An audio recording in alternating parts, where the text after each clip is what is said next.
Nah, saudara yang dikasih Tuhan, sebuah cerita dari seorang petani. Seorang petani dia membuat sebuah bedengan untuk menanam benih.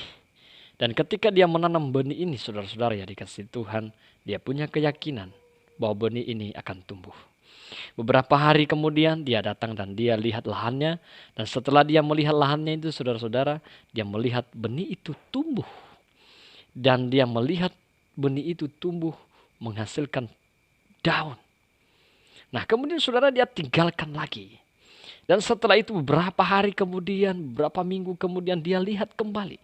Dan dia melihat benih itu sudah tumbuh dan banyak menghasilkan daun, bahkan menghasilkan ranting. Nah, saudara yang dikasih Tuhan, dia tinggalkan lagi. Kemudian benih ini tumbuh menjadi pohon yang besar.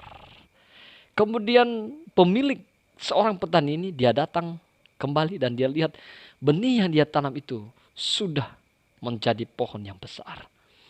Dan sangat subur, menghasilkan ranting yang banyak, menghasilkan daun yang indah. Nah, saudara yang dikasih Tuhan, ini luar biasa. Kemudian dia tinggalkan lagi. Ya.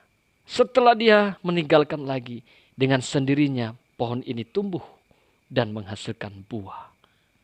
Nah, ketika seorang petani ini datang, dia lihat, wow, rupanya pohon benih yang dia tanam itu tumbuh besar, menghasilkan buah yang baik. Nah, saudara yang dikasih Tuhan, begitu juga kita di dalam iman, percaya kepada Tuhan.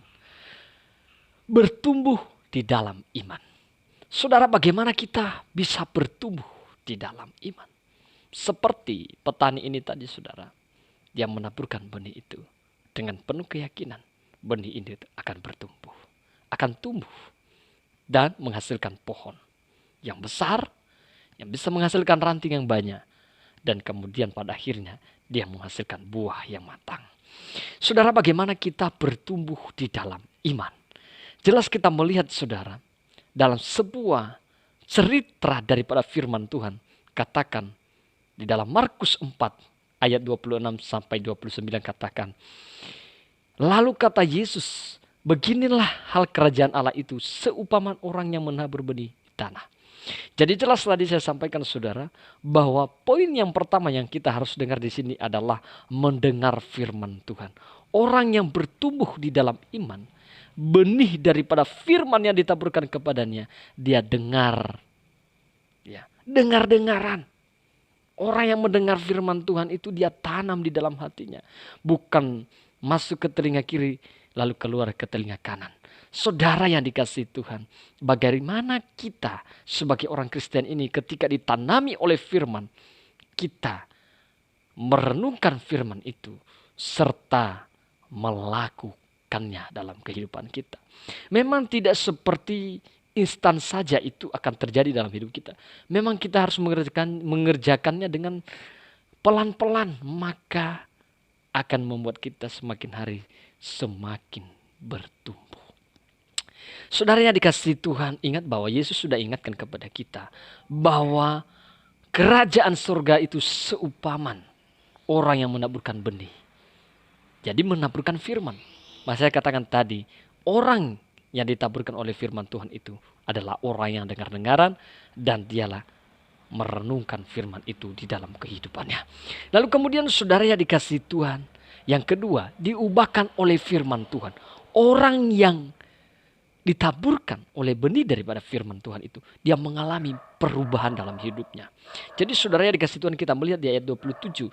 Lalu pada malam hari ia tidur dan pada siang hari ia bangun dan benih itu mengeluarkan tunas dan tunas itu makin tinggi. Bagaimana terjadinya tidak diketahui orang itu. Jadi saudara yang dikasih Tuhan, saya mengatakan tadi diubahkan oleh firman. Jadi saudara, orang yang bertumbuh di dalam iman itu diubahkan oleh firman itu sendiri. Ada perubahan dalam hidupnya. Ada gairah dalam hidupnya. Ada positif di dalam kehidupannya. Ada perubahan-perubahan baik dalam segi karakter. Mulai ada perubahan. Mulai ada pembaharuan di dalam kehidupannya, saudara. Ketika dulunya hidupnya ini mabuk-mabukan, sekarang sudah mulai berhenti mabuk. Yang dulu hidupnya suka merokok, sekarang sudah mulai pelan-pelan berubah. Tidak lagi merokok. Saudara yang dikasih itu namanya perubahan. Yang dulunya suka, ya namanya judi, sekarang berhenti. Mulai berhenti. Itu yang dikatakan dengan perubahan. Yang dulunya suka marah-marah kepada istri, kepada anak, kepada keluarganya, bahkan kepada mertua, bahkan kepada orang tuanya. Mulai ada perubahan. Mulai menghargai orang tuanya. Mulai ke gereja. Nah, itu yang dikatakan ada perubahan dalam hidupnya saudara yang dikasih Tuhan. Ketiga saudaraku yang dikasih Tuhan, adalah gaya hidup berubah. Yang dulunya sukanya amburadul. Ya sesuka-suka gue. Sesuka-sukanya melakukan apapun. Sekarang gaya hidupnya yang dulunya compang-camping, sekarang lebih berwibawa. Lebih berwibawa. Lebih kelihatan rohani. Bukan berarti rohaninya dibuat-buat, tetapi mulai kelihatan. Ada kelihatan pertumbuhan imannya. Mulai dari gaya hidupnya. Kita melihat di ayat 28 katakan, bumi dengan sendirinya mengeluarkan buah. Mula-mula tangkainya, lalu bulirnya. Kemudian butir-butir yang penuh isi dalam bulir itu. Jadi saudara, ketika hidupnya diubahkan, maka kemudian mulai berisilah firman Tuhan di dalam kehidupan orang itu. Maka gaya hidupnya mulai berubah. Yang dulunya berfoya-foya, boros, sekarang mulai menghemat. Mulai sadar akan hidupnya. Mulai bersyukur. Mulai mengucap syukur kepada Tuhan dengan apa yang dia miliki. Mulai bertumbuh di dalam iman.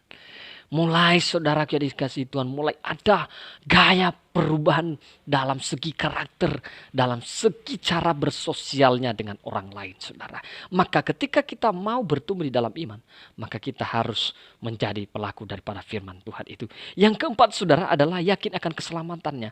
Kita lihat di ayat 29 saudara.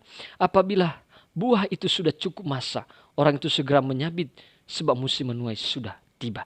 Jadi saudara yang dikasih Tuhan yakin akan keselamatannya. Jadi orang yang sudah mendengarkan firman Tuhan ini, hidupnya diubahkan, gaya hidupnya berubah, dewasa dalam imannya. Maka ketika dia sudah dewasa di dalam imannya, dia yakin akan keselamatannya saudara. Ia tahu bahwa keselamatannya tidak akan hilang. Ia tahu bahwa keselamatan itu diberikan oleh Tuhan Yesus kepadanya secara cuma-cuma, hanya oleh karena kasih karunia. Anugerah yang Tuhan berikan kepada kita, maka kita mendapatkan keselamatan itu dari Tuhan Yesus Kristus.